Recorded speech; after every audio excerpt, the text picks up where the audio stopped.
The boardroom felt smaller than usual that morning, the walls closing in as I stared at the stack of papers my brother Marcus had just slid across the polished mahogany table. Sunlight streamed through the floor-to-ceiling windows of the Grand Palmer Hotel, the very hotel I'd built from the ground up, now becoming the scene of my own execution. "You can't do this," I said, my voice steadier than I felt. "I own 40% of the shares." Marcus's smile widened, reminding me of when we were kids and he'd break my toys just to watch me cry.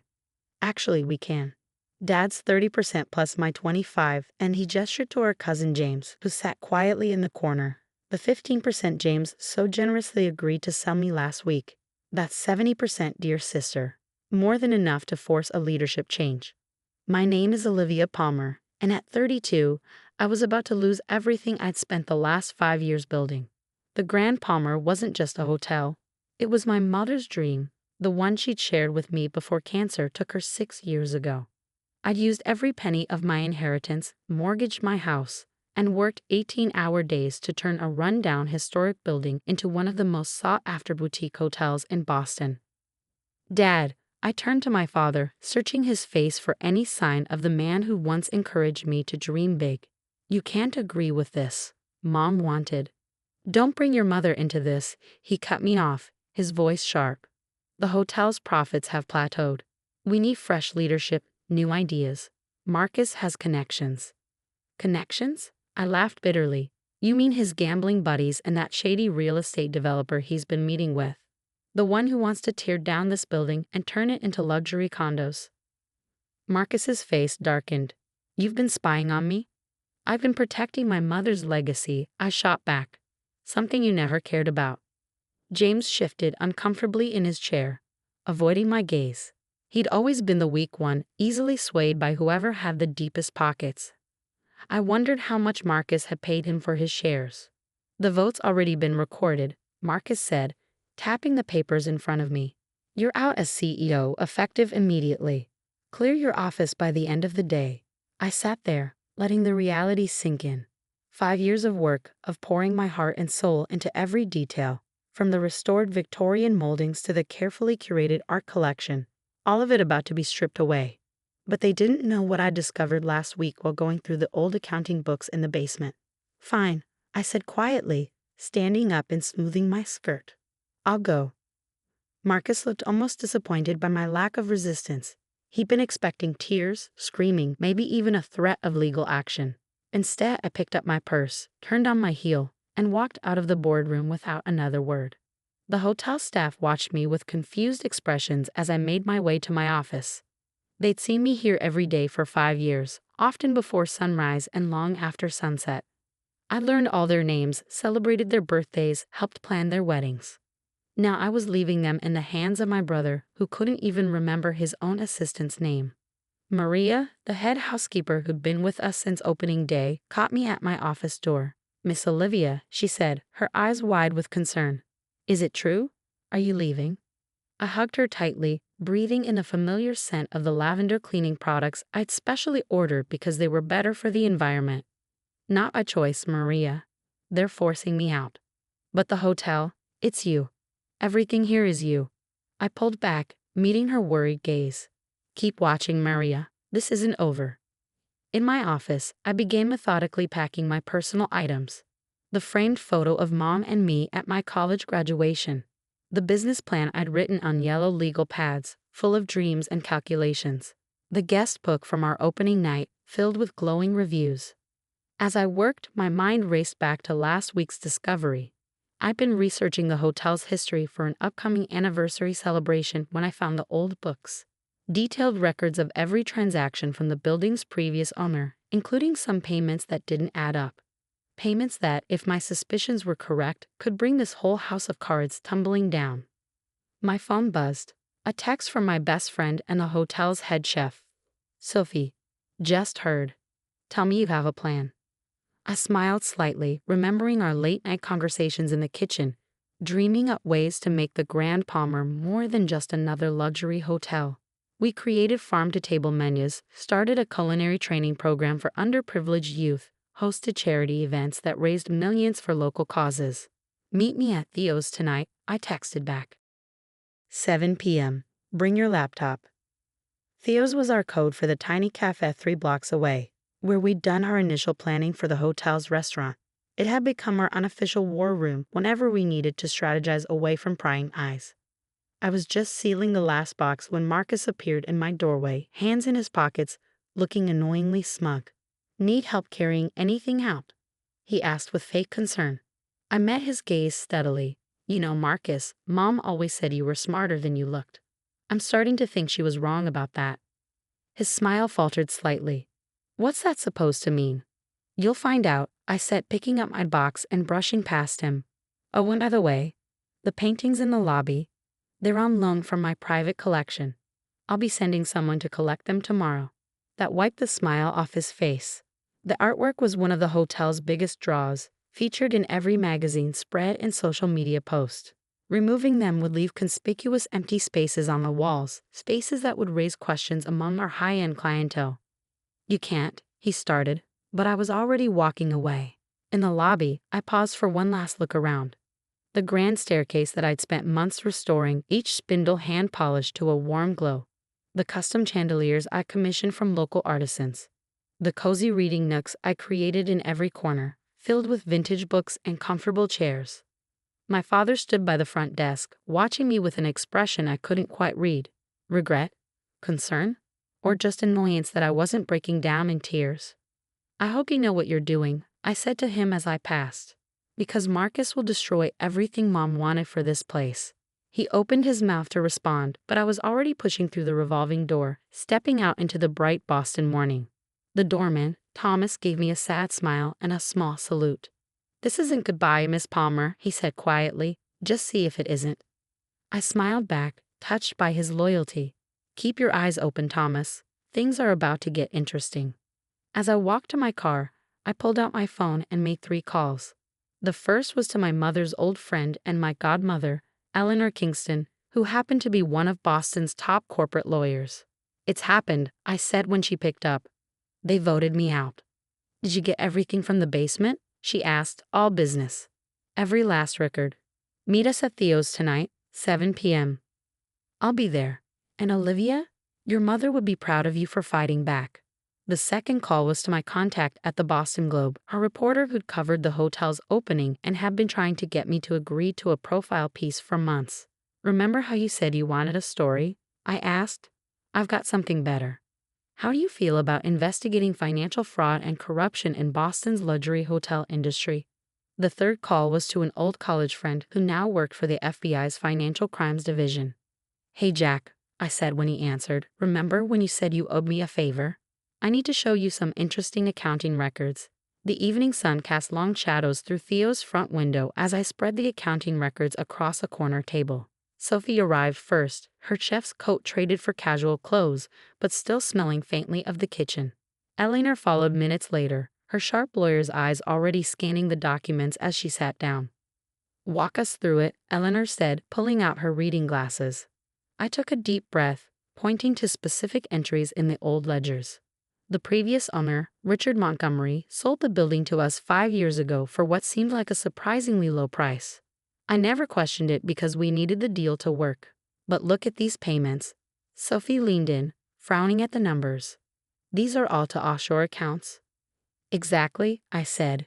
And guess who was on the board of the company that controlled those accounts? Marcus. He was working with Montgomery even back then, orchestrating a long con. Eleanor's eyes narrowed.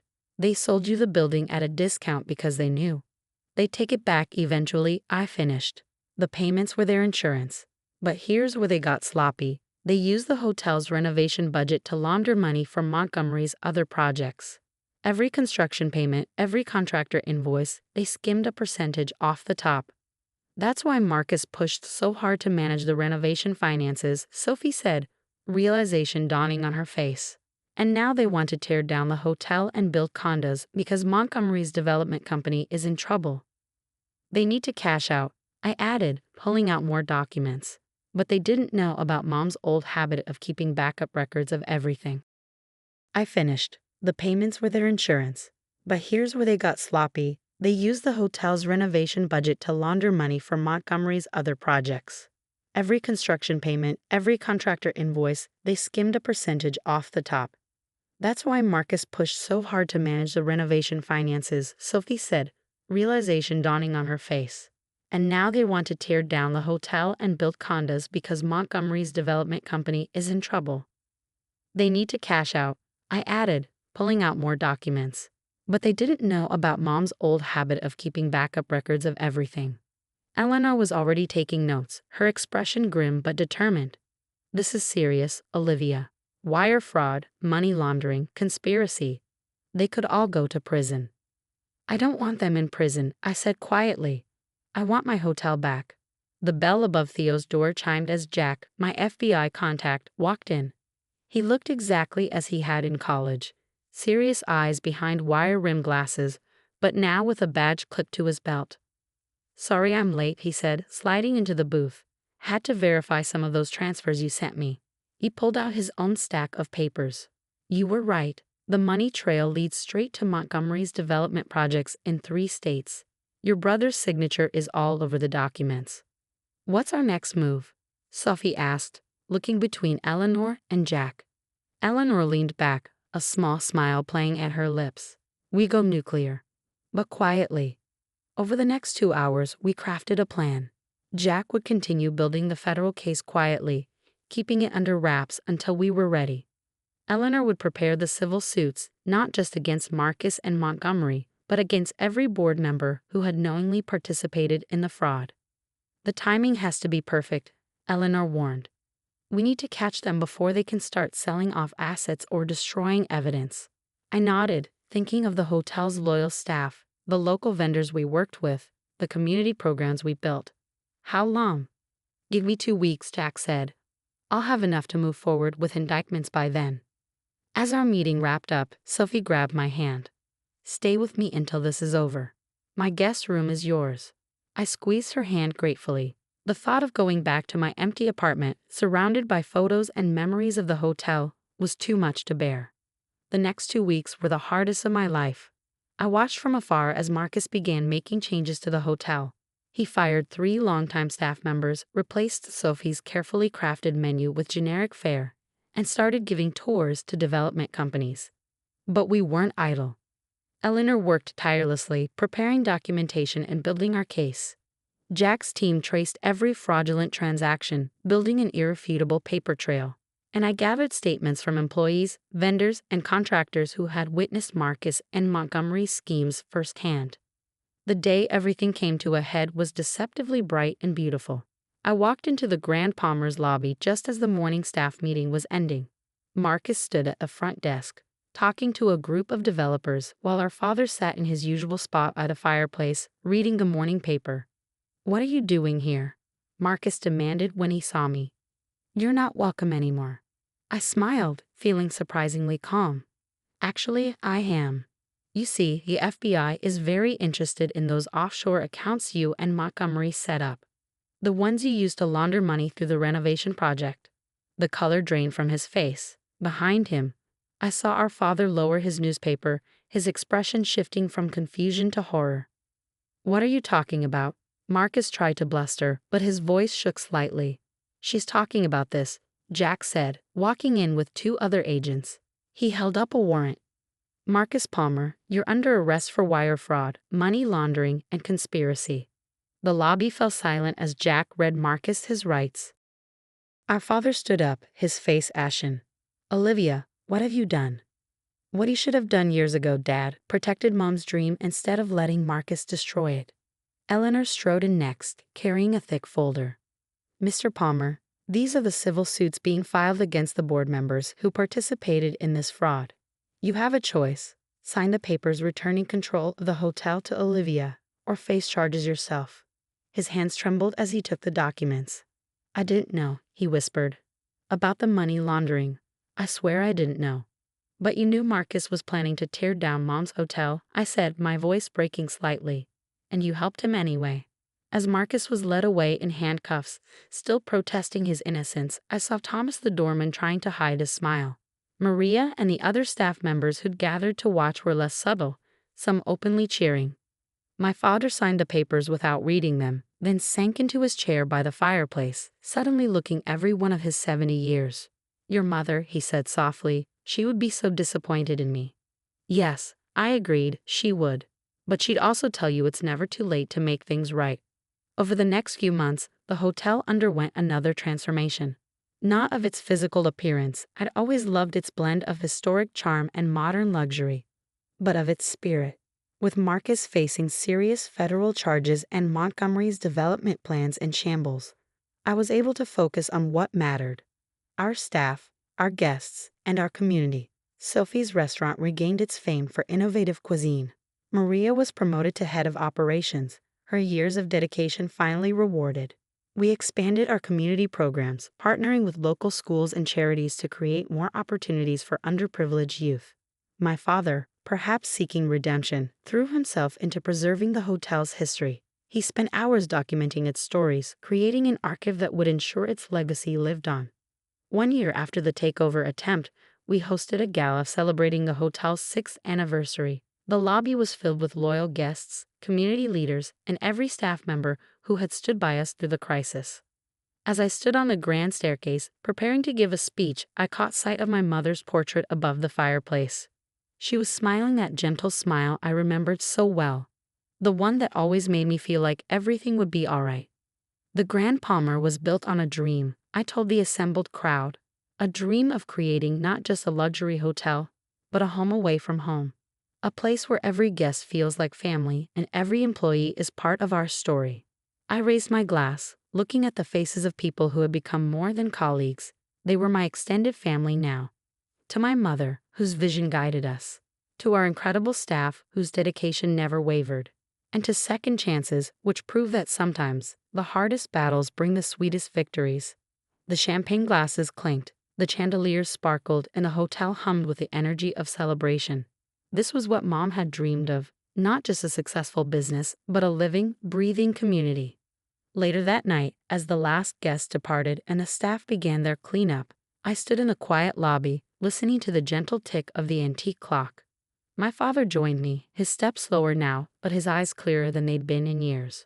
"You know," he said, looking around at the hotel's gleaming surfaces and warm, welcoming spaces, "your mother always said you were the one who truly understood what this place could be. I should have listened to her." I slipped my arm through his, remembering all the times we'd stood in this lobby together when I was young, dreaming of what it could become. "We're listening now, Dad. That's what matters." And as we stood there in the quiet of the hotel we both loved, I realized that sometimes the greatest victories aren't just about winning. They're about healing, about rebuilding, about turning dreams into legacies that last. The Grand Palmer wasn't just a hotel anymore. It was a testament to perseverance, to fighting for what you believe in, and to the power of staying true to your vision, even when the whole world seems to be conspiring against you.